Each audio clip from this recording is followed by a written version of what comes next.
Oh man, what is this?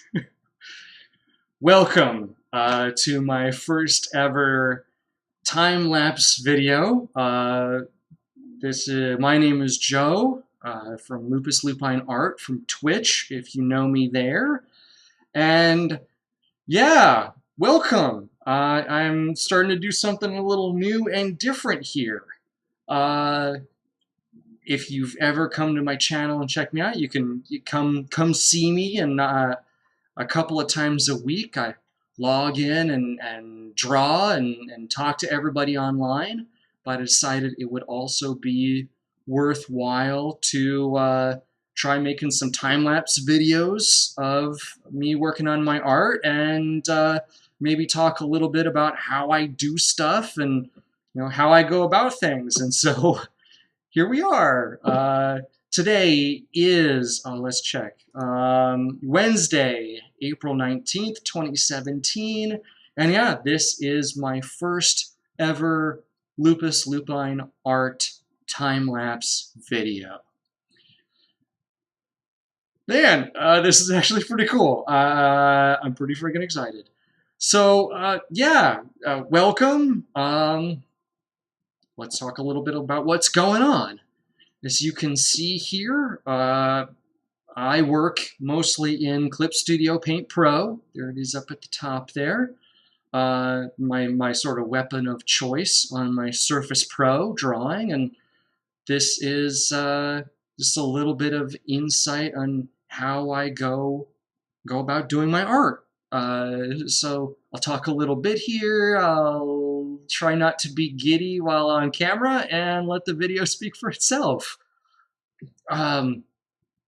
Where we're at here is this is basically still kind of the rough stage concept art, that kind of thing. So I'm just really kicking out ideas at this point. I'm using a really rough brush, really large size. I'm trying to keep things from being from getting too detailed here. I'm just trying to figure out the basic composition, layout, that kind of stuff, and start to get some ideas on how the figure is going to be laid out, how everything's going to come together. Got a little bit of a pause in my work there. There we go. I'm going to start moving again. Yeah. As you can see, this early on in the piece, I try really hard to not be married to anything. Just a minute ago there, I decided that trying to draw the character at an angle just really wasn't working, so just grabbed the entire thing, rotated it, moved it, that sort of a thing. Just letting my instincts kind of make the decision for me.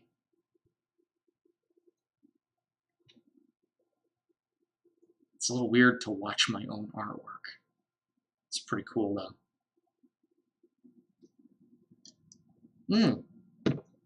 I know I should do a little bit here, talk about who am I drawing, what am I drawing, kind of a thing.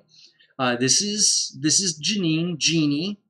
She is a character from an new intellectual property that I've been developing called Anthaza.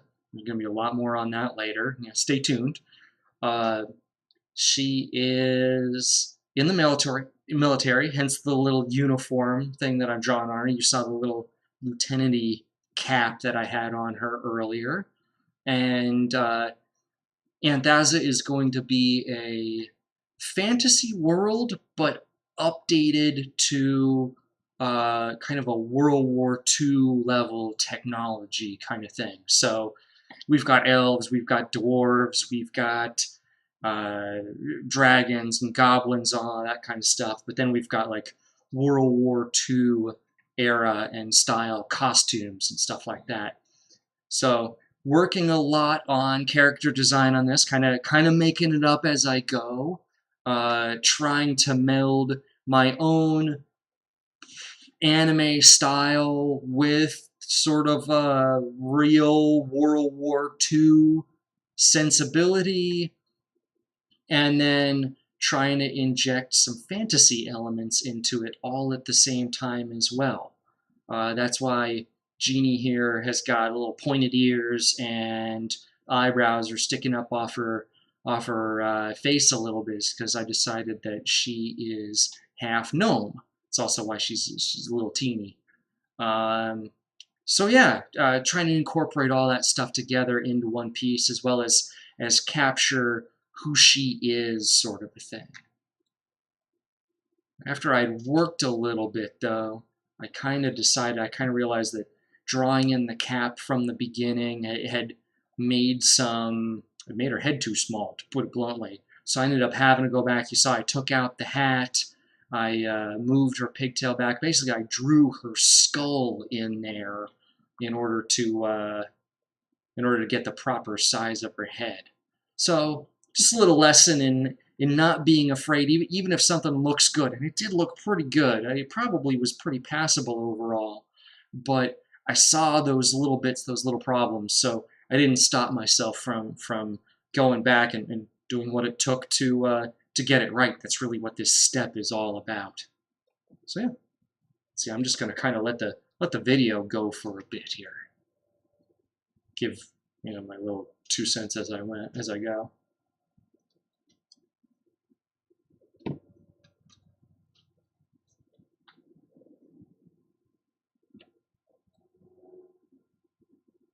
Work on some hair, wanting to get the bangs in and framing up her face nicely.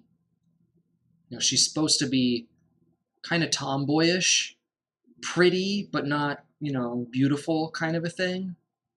It's going for the sort of girl that if she ever spent a lot of time on her looks could be considered beautiful, but I had no plans to put a lot of makeup on her or anything like that. So, making sure I get the eye shape and the mouth shape right, and the proportions of the nose and all that stuff, so that it could read how I wanted it to without having to really dress up her face a ton was pretty important. And then, of course, the pigtail hairstyle kind of tells its own story by itself, if you ask me.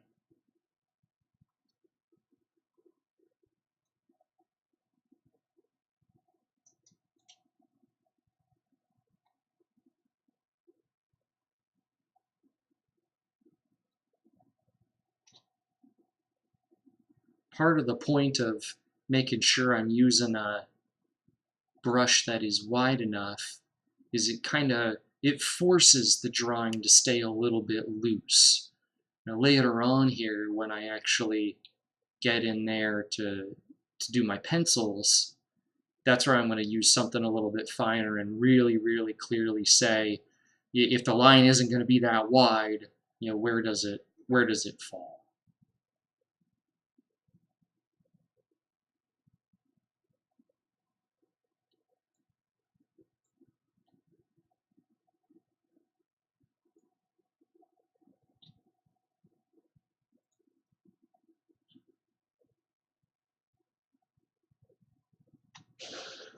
I've taken a look at a lot of these videos. I've started downloading them from Twitch pretty much immediately and just taking a look, making sure everything works well. And this video from it's about a month and a half ago that I actually had this session. Watching it, even in the time lapse, I've really started to notice already how many pauses I've got. So I've really, in my most recent videos, tried to work hard on committing to keeping working, keeping moving forward, even if I'm chatting with my viewers. Don't let myself get distracted, kind of thing. Here I realized as I was doing the drawing, I really liked this particular zoom level when I was looking at drawing. Like, I liked the layout, so I actually went ahead and just cropped around the entire thing and just cut off everything that wasn't showing on my drawing layer. It's like, that's good enough. So I pretty much chopped off, I don't know, I think I had her drawn from like that sternum up.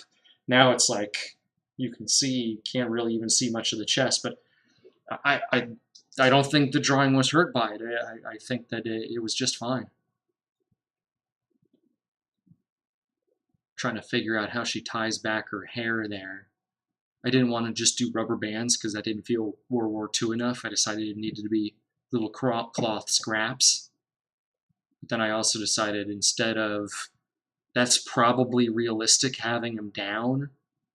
But then here I decided just have a little bit of fun, and I just flipped them and stuck them sticking out the back.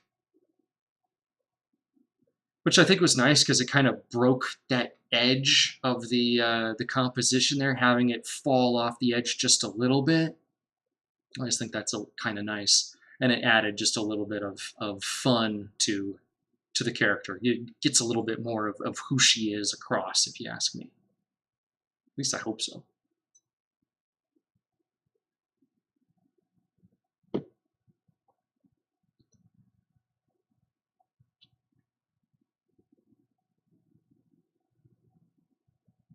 So there with that, I got happy with the roughs. I felt like that was good enough, and decided it was time to start zooming in and actually working on the real line work, putting in some definition into it, that sort of thing, so I can get ready to move on to painting.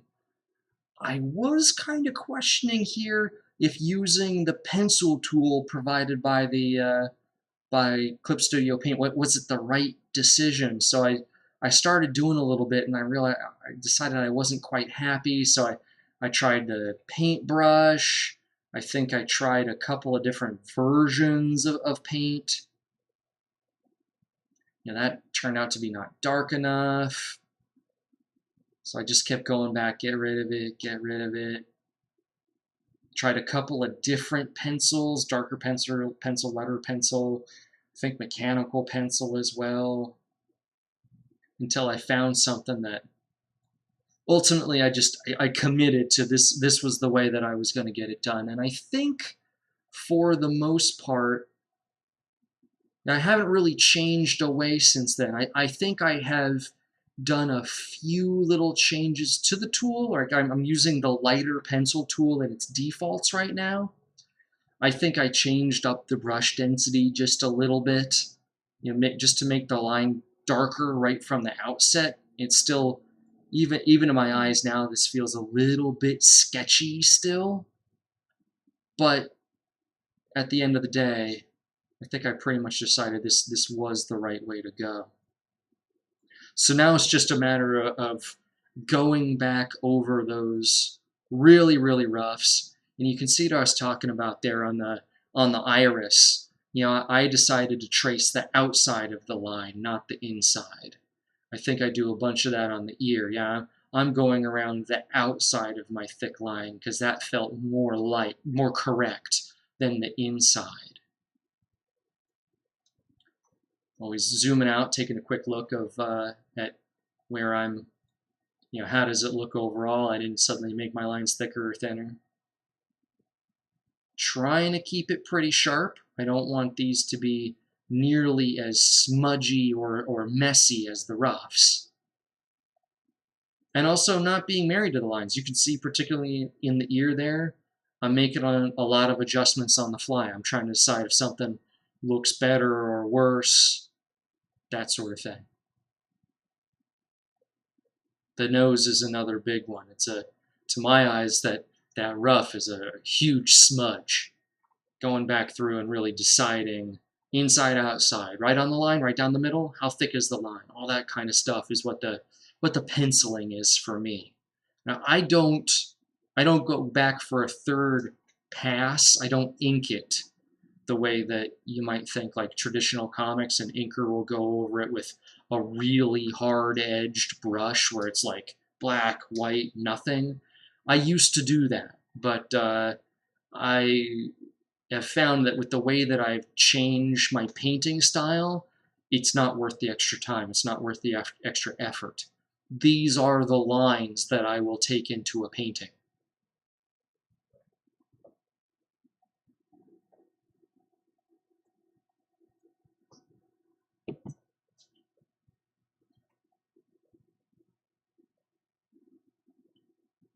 Let's see, how much more do we have here? Got another 7 minutes. Not bad. This was originally an hour of me working. So the quick math there, probably pretty easy. 20 minutes, you're looking at it at 300% speed. I don't know, could I work faster? Should I work faster?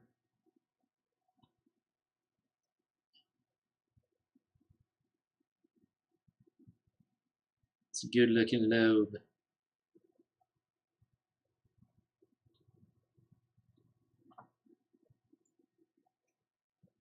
You can see I tend to bounce around my work. I'll either do something really, really nice and I'm super proud of it and feels really good, so I'll maybe move on to something easier, or sometimes I'll be working on something that I think is easy and it just is not coming out and driving me crazy, so I'll say forget it and I'll move on to another part there. As you can see with that little tie she's got on, for some reason trying to get the knot on that right just drove me crazy. All the way through to the painting too. I still don't necessarily like how that tie looks, even on the finished piece. Trying to decide what to do with the collar there. I should trust my roughs is my answer right now. I don't remember what I did. I guess we'll find out.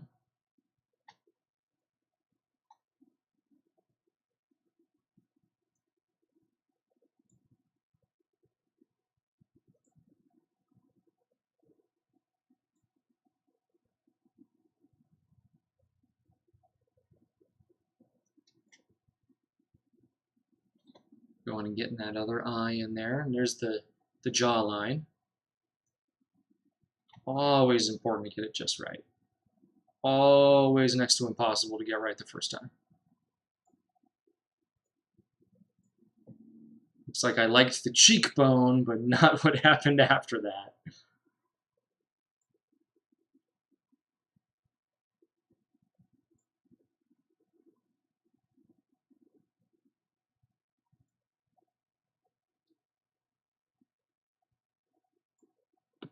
Getting in a little bit of the hair. I don't get into a lot of that in this video.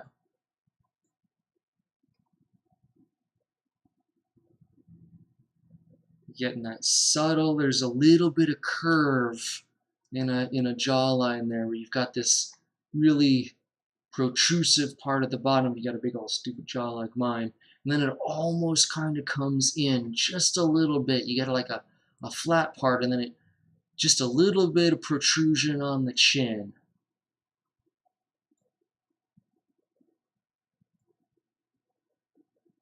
I actually went so far as actually, you see me go. So I decided to rotate the canvas a little bit. That's a good habit. I found that I draw at a certain angle. You know, it's easier for me to make the certain curve of a line if I'm drawing it a certain way. I can't do it like this. I can't, but if I'm, you know, it's just like that natural elbow motion. So spinning your drawing surface there so that you can hit that natural motion of your hand just makes it so much easier to hit the angle that you're going for. Going back for some eye action. That's good. I always like that.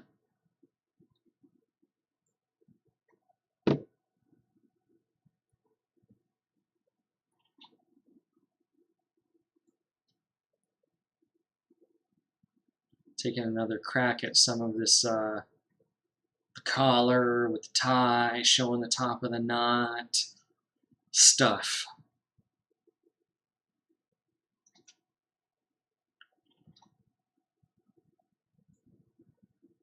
Got another pause. I must have been thinking about something. Who knows?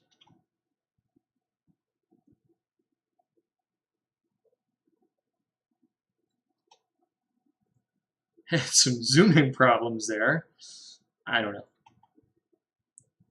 Shoulder's got another interesting set of subtle curves to it. You know, you got the big, bulky muscle on top, and then there's just this little teeny tiny indentation there before it becomes the lower arm muscles. And I like that subtle little line.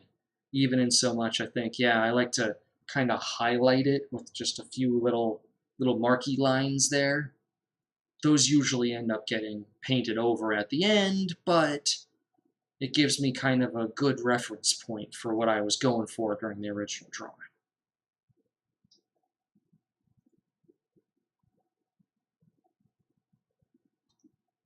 Get the little armpit action there.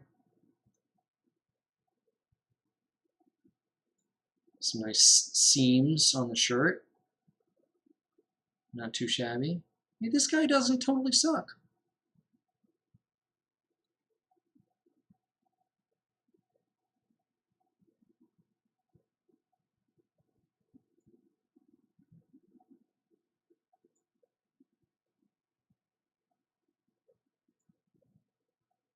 It's interesting, just even a month and a half later, to see some of my decision-making process. I can't necessarily even say that this drawing would have turned out the same if I were doing it like right now. It's kind of cool.